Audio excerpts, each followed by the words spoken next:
स्वागत करते हैं अपनी सभी माताओं बहनों का अपने चैनल धर्म मार्ग 37 में। जय संतोषी माँ। तो दिवाली का शुभ पर्व आ चुका है। तो जैसा कि आप लोगों को पता है कि इस दिन माता लक्ष्मी जी और गणपति जी और महाराज कुबेर जी की पूजा अर्चना की जाती है। तो आज हम इस वीडियो में आप लोगों को पूरे विधि विधान से इस पूजा की विधि को बताएंगे, किस प्रकार से पूजा करनी है, क्या शुभ मुहूर्त है, क्या इसमें नहीं करना है, क्या करने से माता लक्ष्मी रुष्ट हो जाती हैं। तो आपको हम बिल्कुल विधि विधान से इस पूजा को बताएंगे। तो चलिए वीडियो में आगे की तरफ चलते हैं। तो इस प्रकार से आपको यह पूजा की सारी सामग्री को एकत्रित कर लेना है। जो जो सामग्री मुख्य है वह सामग्री आपको माता लक्ष्मी जी, प्रभु गणपति जी, महाराज कुबेर जी के लिए आपको एकत्रित कर लेनी है। उसके बाद अपने शुभ मुहूर्त में इस पूजा को आरंभ करना है। तो हम वीडियो के अंत में शुभ मुहूर्त को बताएंगे, कब यह पूजा की जाती है, किस समय पूजा करने से दोष है और यह कब मनाया जाएगा, 20 तारीख को मनाया जाएगा या 21 तारीख को। तो चलिए हम वीडियो में आगे की तरफ बढ़ते हैं। तो आपको एक पट ले लेना है। पट का मतलब एक चौकी ले लेनी है जो कि लकड़ी की होगी। उस पे आपको लाल आसन बिछा देना है। यदि आपके पास लाल वस्त्र ना हो तो आप पीले वस्त्र को भी बिछा सकती हैं। पीले वस्त्र को बस वस्त्र में यह ध्यान रखना है कि काला वस्त्र आपको नहीं उपयोग करना है। इस प्रकार से उसके ऊपर आपको अक्षत के रूप में चावल को डालना है और उससे अष्टदल कमल आपको बना लेना है। यह अष्टदल कमल माता लक्ष्मी जी को अत्यंत ही प्रिय है, जिससे माता लक्ष्मी जी अत्यंत प्रसन्न होंगी। इसके बाद आपको आम के टल्लो ले लेने हैं।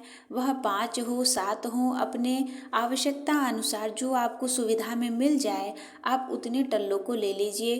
पर ध्यान रहे कि या तो 5 की संख्या होनी चाहिए या 7 की संख्या होनी चाहिए। उसके बाद आपको कलश लेना है। उसके गर्दन में आपको कलावा लपेटना है ताकि कलश अधूरा ना हो, और स्वास्तिक अवश्य बना लेना है। कलश में आपको हल्दी, सुपारी, अक्षत, रोरी और एक सिक्का डालना है जो कि यह शुभ होता है। इसके बाद आपको टल्लों को उसमें डाल के देना है, और प्लस आपके पास यदि पुष्प है तो आप पुष्प डाल सकते हैं। यदि पुष्प नहीं है तो कोई बात नहीं है। फिर आपको अक्षत से भरा कटोरा लेना है जो कि आपको कलश पर रख देना है। उसके बाद आपको लेना है नारियल। वस्त्र के रूप में आपको कलावा बांध देना है। नारियल का मुख अपने मुख की तरफ ही करके उस अष्टदल कमर पर आप विराजमान कर देंगे। फिर आपको चाहिए एक पोस्टर जिसमें लक्ष्मी जी, गणेश जी और कुबेर महाराज जी हों और शुभ लाभ ऐसे शुभ शुभ चीज़ों लिखे हुए हों। उस प्रकार से आपको एक पोस्टर लगा लेना है। उसके बाद गणेश जी और माता लक्ष्मी जी की आपको मूर्ति लेना है। यदि आपके पास पीतल की मूर्ति है, पत्थर की मूर्ति है तो आपको हर साल वह बदलने की आवश्यकता नहीं है। यदि चीनी मिट्टी की मूर्ति है तो आपको वह नई लेनी होगी, क्योंकि वह मूर्ति धीरे धीरे खंडित हो जाती हैं साफ सफाई करने में। तो इस प्रकार से आप गणपति जी को माला पहना सकती हैं। स्वच्छ माला हो, साफ माला हो, नया माला हो, इस प्रकार आप गणपति जी को माला पहना सकती हैं। माता लक्ष्मी जी को भी माला अर्पण कर सकती हैं। उसके बाद आपको कुबेर महाराज कछुए के रूप में आपको कछुआ यदि आपके घर में है तो उनको अवश्य ही पूजें। उसके बाद आपने जितनी चीज़ों को विस्थापित किया है, विराजमान किया है, उनको आपको भाव रूपी गंगा जल से स्नान करा देना है। इसके बाद आपको कुमकुम तिलक करना है। तो जितने भी आपने पोस्टर लगाए हैं, आपने कलश स्थापित किया है, कुबेर महाराज जी को किया है, कछुआ किया है, तो आप इन सबको बारी बारी से तिलक लगाते चले जाएंगे और अपने मन में क्षमा भाव अवश्य रखिएगा कि हे प्रभु, अगर कोई भी गलती भूल चूक हो रही हो तो हमें क्षमा कीजिएगा। इस प्रकार से आपको कलश को भी टीकना है। सारी जो भी चीज़ें हैं आप उनको तिलक कर दीजिए। इसके बाद आप माला को अर्पण कीजिए। स्नान के बाद ही करना है, माला को अर्पण करना है। महाराज गणपति जी को जनेऊ अत्यंत प्रिय है, तो आप उन्हें जनेऊ भी अर्पण कर सकते हैं। यदि आपके पास जो भी चीज़ें नहीं हैं, उसके लिए आखिरी में हम बताएंगे कि आपको क्या करना है। माता लक्ष्मी जी के लिए प्यारी सी और स्वच्छ एक चुंदरी ले लीजिए, जो कि उन्हें अर्पण कर दीजिए। इस प्रकार से इनकी साज सज्जा की व्यवस्था आपको अवश्य करनी है, क्योंकि माता लक्ष्मी जी को साज सज्जा और सुगंधित वस्तुएं अत्यंत प्रिय होती हैं। इस प्रकार से उसके बाद आपको अक्षत लेना है। अक्षत रखने के बाद आपको दीपक रखना है। याद रहे कि जो आप प्रभु के लिए दीपक जलाएंगे वह शुद्ध देसी घी का ही हो। यदि आपके घर पे है तो कोई बात नहीं, आप मार्केट से भी खरीद सकते हैं। उसके बाद फल, मिठाई, ड्राई फ्रूट जो भी आपके पास है वह भगवान को अर्पण कीजिए। खील बतासा का प्रयोग अवश्य करना है, जो कि यह इस पूजा में, दिवाली पूजन में अत्यंत ही प्रमुख है।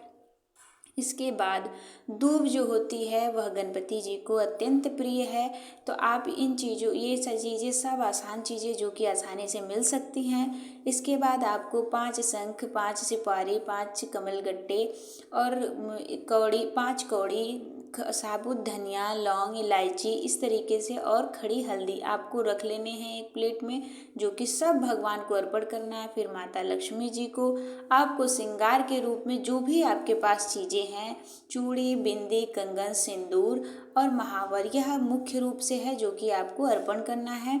यदि आपके पास श्रृंगार की चीज़ें इससे अधिक है तो वो भी आप चढ़ा सकती हैं। इसके बाद सप्तधान आपको प्रयोग करना है, जो कि आप किसी वस्तु में रख सकते हैं। इसके बाद आपने जो धनतेरस पर कोई भी बर्तन को खरीदा होगा, तो उस बर्तन में आपको थोड़े से खील बताशे को रख के प्लस जो भी आपके पास दक्षिणा के रूप में जो भी आपके पास बन पड़ता है आप उसमें रख दीजिए। प्रभु को साक्षी मान के आप वह चीज़ रख दीजिए। इसके बाद इन सारी चीज़ों को आपको माता के आगे अच्छी तरीके से साज सज्जा के रूप में इसको सजा देना है। यह चीज़ें माता लक्ष्मी जी को अत्यंत ही प्रिय होती हैं। इस प्रकार से माता के आगे आपको सारी वस्तुएं जो भी आपने उनको चढ़ावा के रूप में, भेंट के रूप में आपको रखना है, वह उनको पूरे मनोभाव से आप उनके सामने समर्पित कीजिए और मन में अवश्य यह भाव रखिएगा कि हे माता, हे प्रभु, अगर हमसे कोई भूल चूक हो जाए तो क्षमा कीजिएगा। उसके बाद पान के पत्ते पर आपको खील बताशे का भोग अवश्य चढ़ाना है। फिर सभी लोगों को, जितने भी आपने विराजमान किया है, सभी लोगों को आपको पुष्प अर्पण कर देना। जो भी आपके पास पुष्प है वह आप अर्पण कर दीजिए। जो भी आपने धनतेरस के दिन या दिवाली के दिन जो भी सोने चांदी के जेवर खरीदे हैं आप वह भी अवश्य रखें, क्योंकि यह माता लक्ष्मी जी का पूजन है। तो आपको जो भी धन संपदा आपके पास है उसके कुछ भाग को आपको रख के माता लक्ष्मी के आगे अवश्य ही पूजा करनी है। इस प्रकार से धूप दिखा लीजिए। फिर आपको दिए बनाने हैं। जितने भी आपके दिए उपयोग के हैं उतने बनाइए। याद रखिएगा जो बाकी दिया है वह राई के तेल के बनाए जाते हैं, ठीक है। इसके बाद सारे पूजा को करने के बाद अपनी माता से यह हाथ जोड़ के क्षमा मांगिएगा कि हे माता जी, हमसे कोई भूल चूक हो गई हो तो क्षमा कीजिएगा। और जिस प्रकार से आपने आज तक संभाला है, आगे भी बस ऐसे ही अपना आशीर्वाद बनाए रखिएगा। कोई गलती हो गई हो, कोई भूल चूक हो गई हो तो क्षमा कीजिएगा। इस प्रकार से आपको माता लक्ष्मी और महाराज गणपति जी की पूजा को पूर्ण करना है। आपके पास जो भी साज सज्जा की व्यवस्था है आज के दिन यानी दिवाली के दिन आपको यह अवश्य ही करना है, क्योंकि माता लक्ष्मी जी को साज सज्जा श्रृंगार अत्यंत ही प्रिय होते हैं। तो आपसे जितना बन पड़ता है आप उतनी चीज़ों को अवश्य ही करिएगा। अपने मनोभाव से यह चीज़ें करना मुख्य है। यदि आपके पास इन सब चीज़ों में से कोई भी चीज़ें उपलब्ध ना हो तो आप वह सुपारी को साक्षी मान के वहाँ पे कलावा उसको लपेट कर आप उस चीज़ को पूर्ण कर सकते हैं और माता से क्षमा मांग सकते हैं। तो दिवाली की आप सभी भाई बहन को ढेरों ढेरों सारी शुभकामनाएं। माता लक्ष्मी जी आप लोग का भंडार सदैव भरी रहें और सभी को सुख संपत्ति और समृद्धि दें। तो चलिए जानते हैं कि आज यह पूजा किस दिन करनी है, शुभ मुहूर्त क्या है। तो यह पूजा 20 तारीख को ही की जाएगी। इसलिए की जाएगी कि यह पूजा गोधूल समय यानी कि संध्या समय में की जाती है। तो यह पूजा को शाम के समय करना है, अर्थात 20 तारीख को ही करना है। 2025 में दिवाली 20 अक्टूबर दिन सोमवार को मनाई जाएगी। लक्ष्मी पूजन का शुभ मुहूर्त है 7:08 से 8:18 तक आप पूजा कर सकते हैं। हर साल की तरह इस बार के त्यौहार पर भी माता लक्ष्मी जी आप सभी के जीवन में खुशियां भरें। आशा करते हैं आप लोगों को जानकारी पसंद आई होगी। शुभ दीपावली।